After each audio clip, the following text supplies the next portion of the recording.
Hey you guys, it's Peter, and welcome to my channel, Peter Likes Books. Today, we're filming in my office. Why, you might ask? Well, I'll tell you why. Because, they are building a new patio to the back of my house. It is so loud, and the dogs are barking, and I was like, I have to get out. So I came into my office to write today, because I'm finishing up my second book. My first book is linked below, if you have any interest in buying that, a little marketing. So many people have recommended to me to do the Bookish Academy Awards, and I actually tweeted out today, what book tag should I do? And somebody tweeted me out to do the Bookish Academy Awards. So I thought, well, I guess I'll do the Bookish Academy Awards, which was originally done by Bookadoodles. I think her name is Kayla. I will do this also at the end of the year, just for the books of 2017. But right now, I'm gonna do every book that I've ever read. So, and I know this is gonna be really hard for me, and I don't have my bookshelves with me, so this could be totally just Bookadoodle. This could be totally wackadoodle. So I have no idea. I've kind of like read through these, but not a whole lot. I have to tell you a funny story. So I grew up absolutely loving the Academy Awards, the Oscars. My mom and I would watch them every year. We would write down who we thought we would win, and you know, there were some really favorite years. There were some favorite years that I had, really favorite. There were some favorite years I had, like when Geraldine Page won for Trip to Bountiful, when Julia Roberts won for Erin Brockovich, when Hillary, you see there's a consistency here, it's all women, right? I love women actresses. I love actresses, and I love strong female roles in movies. And it really inspires me a lot. You know, Hillary, what's her name? What's Hillary's name? I can't think now. That played in Boys Don't Cry. Oh, fantastic. You know, Out of Africa, I can remember that winning the one year. You know, it's like every year that I watch the Oscars, I just get more and more and more inspired. You know, Monique, when she won for Precious, and things like that. And I think that, for me, it's just about the story. It's not just about the book or the movie or the TV show, because I'm obsessed with all three. It's the story that I love, right? So this is actually a perfect book tag for me to do. And I think this would have been one that would have been really cool for my mom and I to do together if she were still alive. Every year she would say we had to dress up like our favorite actress or actor, and she would always wear a silver sweater vest combo, and she would have a name tag that said Sharon Stone every year. And she'd be like, do you think I look like Sharon Stone? And I'm like, no, Mom, but good try. So anyway, let's get right into it. And basically what she's done is she's just taken all of the categories of the Oscars, and she has turned them into like book categories, which I think is awesome. I think this is fantastic. I love it. So the first category is Best Actor, and she has underneath there Best Male Protagonist. Okay, Best Actor, Best Male Protagonist. Well, I'm gonna have to say Dante from Aristotle and Dante Discover the Secrets of the Universe. One of my all-time favorite characters of life. I just thought he was so beautifully written, so genuine and innocent. I also thought Aristotle was so well written. The two of them together just play off of each other so well, don't they? I mean, like, if you've never read that book, you have to read it. It is absolutely fantastic. Best Female Protagonist. Let's see. Best Female Protagonist. Willow Dean from Dumplin', Julie Murphy's Dumplin'. Willow Dean, who also goes by Dumplin'. She's just such a lovable and kind of annoying character at the same time, but she's so real to life, and I see so many parts of myself in Willow Dean, just kind of like a naysayer, you know, that I love her so much, so she would definitely get Best Actress. I'm getting so excited doing this. Okay. Best Cinematography, which equals Best Plot Twist. Oh, Best Plot Twist. That's good. Oh, this is so corny, but how about... Oh, I'll tell you one. The newest one... oh, shoot. I can never think of this one. The newest one by... Oh, damn. Damnation. The newest one by Adam Silvera. Here I am trying to get on Goodreads. Like, it switched like halfway through the book, and I was like... what is his... Okay... History's All You Left Me. Halfway through that book, it like completely switched, and I don't know that I necessarily loved that it did that, but I did think it was cool the way that it worked into the book. Does that make sense? The problem for me was that I so loved the characters up to the halfway mark that when it all switched, or it was really like the last third, that when it all switched, I was kind of like, but I loved those characters how they were, you know? But the book totally redeemed itself by the end, so I loved that book. Okay, next question. Let's get a little look at her. I always do that. Hey girl, what's what's up, girl? Okay, so the next one is Best Costume Design, Best Book Cover. Oh, that's so hard. Well, again, I'm gonna say Julie Murphy. I mean, do you love when like one of those movies just sweeps? Okay, Julie Murphy for Dumpling because, and I love Ramona Blue's cover too, but but for Dumpling on the front of it, and a lot of people miss this. She has Willow Dean in her pageant dress, and then on the back, she has her in her pageant bathing suit, and I love that so much, right? I caught it like right away, because baby, I'm just that quick, okay? Always thinking, all right. I didn't catch it that quick. I think I was sitting there one day looking at it, and I was like, oh my God, it's her pageant, and I love pageants, anything, so.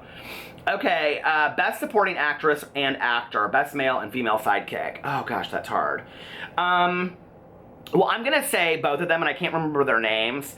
But the best female and male friend from Brent Hardiger's the Russell Middlebrook series, which is fantastic if you've never read it. It is an LGBT young adult series that takes you all the way into after they've graduated from college, and there's a lot of stuff that happens, and I don't want to ruin it for you. But it begins with a geography club, which actually also got made into a movie. And Russell Middlebrook, who is the main character throughout the whole through the whole series, has two sidekick friends, and one of them actually has his own series now. I really should be looking this stuff up. Peter, take a break. Otto is the male friend, and I can't. No. Otto is an ex in the book. Well, he has his own series now, but it's the two best friends in the book. I love them so much. Okay. Have you guys not read the Russell Middlebrook series? If you haven't, I mean, I literally read the entire series in like a week. It was so good. Okay. Let's see. Best Original Screenplay, Most Unique Plot or World that I've read. Well, definitely Harry Potter. And I've only read the first book, but it just was so genius how it was all done. And I love just like the little small details, like even with the candy and all that kind of stuff. To think that way for me is just like so incredible. I will also say this, is that I haven't finished this book, so it may end up in my 2017 list. But I will also say that I am currently about 60% into Eliza and Her Monsters by Francesca Zappia. Okay, I could not get into this book to save my life, and I was at about 50 or 60 pages, and I was like, I don't know that I even want to read this book anymore. I am worn out with this book. It is so good, and she develops this whole world within inside the book that is so fantastic, so I would definitely say that as well. Oh, and also Rainbow Rowell's Carry On, which she's the Simon Snow, that whole world, but that was kind of like, you know, like fan fiction off of Harry Potter. I mean, not really, but you know what I'm saying. So anyway, but Francesca Zappia creates this whole world around constellations and Amity trying to find her real home. I mean, it's so incredible how it's done, and it's very genius within the book, and at first it kind of drove me nuts, but now, like, I love it, and I look forward to that part of the book. So, yeah. Definitely, if you have not read Liza and Her Monsters, go check it out. Okay, Best Adapted Screenplay, Best Book to Movie Adaptation. That's a hard one. Well, oh my God, how could I even say this and not remember? To Kill a Mockingbird. It's my all-time favorite book and movie of life, but I have to actually tell you that I like the movie with Mary Badham as Scout. I love it. I love the movie more than the book, honestly, and yeah, so it's hands down the best one. If I had to say a second one, I would say Brokeback Mountain by Annie Proulx. The book is like a short story, but the way that it's been adapted into this gorgeous movie, this fantastic love affair, is just, it's surreal. Okay, Best Animated Feature, a book that would work well in animated format. Oh, that's hard. Let me think. Oh my God, I mean, what have I read that... Let me get in my Goodreads here for a second. You guys are like, Peter, this is why you need to be prepared. No, I don't need to be prepared because I just, I don't know, read. Well, it wouldn't be like one of my adult books that I've read. It would definitely be something young adult that I've read. So what's something that oh my God, Help, I'm a Prisoner in the Library. I loved that so much, that book by F. Clifford. And it actually takes place in Indianapolis, and I've talked about it a lot. Also, well, this would be photography, but The Lonely Doll. Everything she always wanted, but she was so lonely. I love that so much. Okay. Best Director, a writer you discovered for the first time. A writer that I discovered for the first time. Something recently that I've read, well, Julie Murphy. I mean, she just kind of, she had Side Effects May Vary, but I read Dumpling first, and I found it, and then I finished and read Ramona Blue. So Julie Murphy, I mean, she's fantastic, and she is a writer to be reckoned with. Also, Sean David Hutchinson. I had never read anything by him before I read We Are the Ants, and now I'm like completely addicted to Sean David Hutchinson. Incredible, incredible writer. Let's see, best visual effects, best action in a book. Oh, are we kidding? Ready Player One by Ernest Cline. I cannot wait for that movie to come out. I'm like so obsessed with it. Although I was watching the trailer and I was like, there's not that much action in the, I mean there is, but like that's not really what the book is about. It's not about all that action. But there was a lot of action, and as I was reading it, like especially when he was like in the what do you think? Like when he had to like, was on the run kind of, you know, like that was some of the best action in a book that I'd ever read. Okay, let's see. Best musical score, best music in a book to movie adaptation. Best book to movie. Oh, John Green's Fault in Our Stars. I mean, let's be for real, the music in that movie was just fantastic, right? Was there anything else? Oh, To Kill a Mockingbird. I mean, hands down. I mean, I have that soundtrack in my car, the CD at any given time. It is fall. I love it so much. Like, I listen to it all the time. It is absolutely incredible. If you have never listened to the soundtrack of To Kill a Mockingbird, go get it. It is so good. Okay. Best short film, best novella or short book. Brokeback Mountain by Annie Proulx. The other one that I read last year, I can't remember what it's called, by the woman, I read it for Booktubeathon, I think, about the woman that is, what's it called? She's like the actress, and she's on, I can't remember what it's called, but I read it last year and I really liked it. Okay, I don't read a lot of really short books, honestly. Best picture, best standalone of all time, To Kill a Mockingbird.